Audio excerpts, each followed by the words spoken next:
अस्सलाम वालेकुम सजनों मित्रों की हाल है। उम्मीद करता ठीक हो सो जिथे भी सो अपने घर रहना खैर वाफियत नाल सो। सजनों मित्रों अज का विलोग कोई आम विलोग नहीं, बहुत ही अहम विलोग है। ये विलोग दे जेड़ी गल असा करनी ये साडी जिंदगी बना भी सकता है तो साडी जिंदगी बिगाड़ भी सकता है। सजनों मित्रों सब तो पहले मैं गल दा ते विलोग दा आगाज़ करना है। सब तो पहले शुरू करदा सजनों मित्रों हुण जी मैं गल करन लगा उस गल नूं बड़ा नोट रखना है ते वीडियो लाइक करना है ते चैनल नूं सबसक्राइब ते ज़्यादा तो ज़्यादा शेयर ते कमेंट करना है ते वीडियो नूं पूरा वॉच करना है। वीडियो थान पूरी जिंदगी दे विच कामयाबी देसी नाकामी ना देसी। अगर ये तुसी फैसला ते साडी गल ते अमल करसो ते इंशाअल्लाह ताला आने वाले वक्त ते तुसी सानू दुआवां देसो। ते हुण मैं विलोग दा आगाज़ शुरू करन लगा।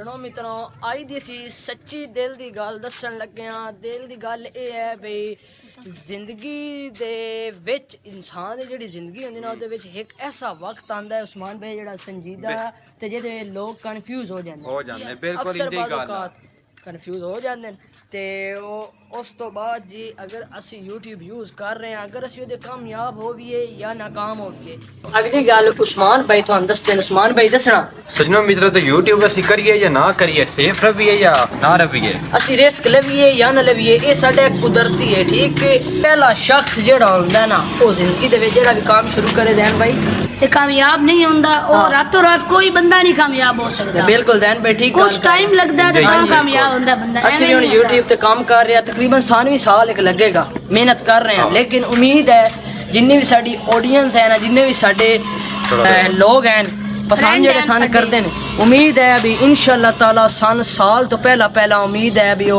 सन साल मेहनत न करन ते सन साल तो पहला सन वो कामयाबी देसन ते इंशाअल्लाह ताला सन प्यार मोहब्बत जिवें वो कर रहे हैं ते साल तो पहले उम्मीद है इंशाअल्लाह ताला सी कामयाब होवांगे। लेकिन साडा ए टारगेट 365 असि वीडियो अपलोड करनी है ते हुण साडे 80 सब्सक्राइब हो गए जी। अगर असि सुबह वेखी थोड़ी प्यार मोहब्बत नाल साडे 100 तो ऊते सब्सक्राइब होने चाहिए। 100 ही कर दियो 100 ही कर दियो बड़े हैं लेकिन सन इन्ने प्यार मोहब्बत मिलना चाहिए। सन हुण पता चल जाए सुबह तक बे साडे नाल वाकई प्यार मोहब्बत कर देन। बिल्कुल यार भाई ठीक गल कर रहे हो।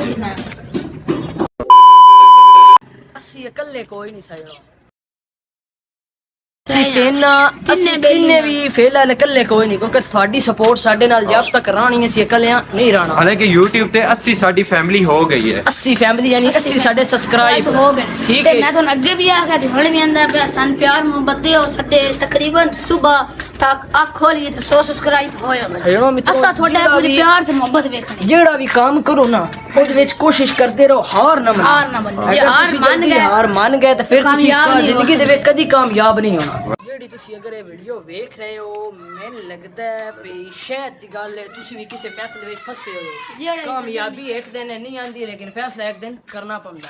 ਠੀਕ ਹੈ ਜ਼ਿੰਦਗੀ ਵਿੱਚ ਕਦੀ ਕਾਮਯਾਬ ਨਾ ਹੋ ਇਹ ਆਈ ਦੀ ਗੱਲ ਦੇ ਨੇ ਰੱਖਣੀ ਹੈ ਤੇ ਜੇ ਅਗਰ ਤੁਸੀਂ ਰਿਸਕ ਲੈਣ ਵਾਲਿਆਂ ਵਿੱਚੋਂ ਹੋ साडे चैनल ਨੂੰ सब्सक्राइब वीडियो लाइक ਤੇ ਜ਼ਿਆਦਾ ਤੋਂ ਜ਼ਿਆਦਾ ਸ਼ੇਅਰ ਲਾਜ਼ਮੀ ਕਰਨਾ। ਠੀਕ ਹੈ ਤੇ ਅਗਲਾ ਵਲੌਗ ਹੁਣ ਤੁਸੀਂ ਦੱਸਣਾ ਵੀ ਅਸੀਂ ਕਿਹੜਾ ਬਣਾਵੀਏ ਕਿਉਂਕਿ ਅਗਲੇ ਵਲੌਗ ਦੇ ਵਿੱਚ ਸਾਨੂੰ ਕੋਈ ਤੁਸੀਂ ਅਹਿਮ ਗੱਲ ਦੱਸਣੀ ਜਿਹੜੀ ਅਸੀਂ ਆਪਣੇ ਵਲੌਗ ਵਿੱਚ ਆਖੀਏ। ਚੰਗਾ ਸਜਣੋ ਮਿੱਤਰੋ ਅਗਰ ਇਹ ਤੁਹਾਨੂੰ ਵਲੌਗ ਪਸੰਦ ਆਇਆ ਚੈਨਲ सब्सक्राइब वीडियो लाइक ਤੇ ਜ਼ਿਆਦਾ ਤੋਂ ਜ਼ਿਆਦਾ शेयर करो। मिलते हैं अगले व्लॉग में। अल्लाह हाफिज।